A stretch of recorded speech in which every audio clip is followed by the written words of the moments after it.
ভারত থেকে দিল্লির ওই কুত্তা শেখ হাসিনারে বাংলাদেশে আনা যায় না? যে অতি দ্রুত একটা দ্রুত বিচারিক ট্রাইব্যুনাল আপনাদের গঠন করতে হবে। এখানে আপনারা যদি সুস্পষ্টভাবে আমাদেরকে বলেন যে খুনি ভারতে পলাই গেছে, তাইলে কি করতে হবে? তাইলে যেটা করতে হবে সেটা হচ্ছে বাংলাদেশ এটা বন্দি বিনিময় চুক্তি আছে, আপনারা জানেন না? এই যে উলফা নেতাদেরকে যে বন্দি বিনিময় চুক্তির মাধ্যমে ভারতে পাঠানো হয়েছে, আপনারা দেখেন নাই?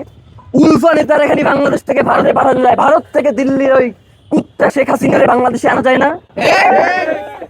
মানে হইলো যাইয়া বাংলাদেশ থেকে খালি আমরা সবাই খালি সহযোগিতা করবো আর পাঠাবো, কিন্তু ওই দেশে খালি সন্ত্রাসীদের অপরায়ণ হবে, ওই দেশ থেকে কাউকে পাঠানো হবে, এই ধরনের ফাইজলামি মার্কা বন্দি বিনিময় চুক্তি আমাদের দরকার নাই।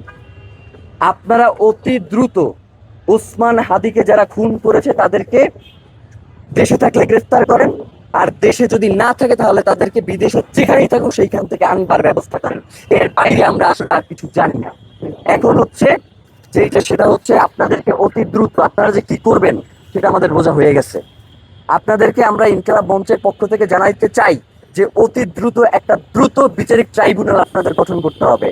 এখানে এই ঘটনার সাথে যারা জড়িত তাদেরকে অতি দ্রুত বাংলাদেশের বিভিন্ন গোয়েন্দা সংস্থার যে সর্বোচ্চ যারা ইন্টেলিজেন্স আছে তাদেরকে প্রয়োজনে আপনারা এর সাথে যুক্ত করে একটা দ্রুত বিচারিক ট্রাইব্যুনাল গঠন করেন।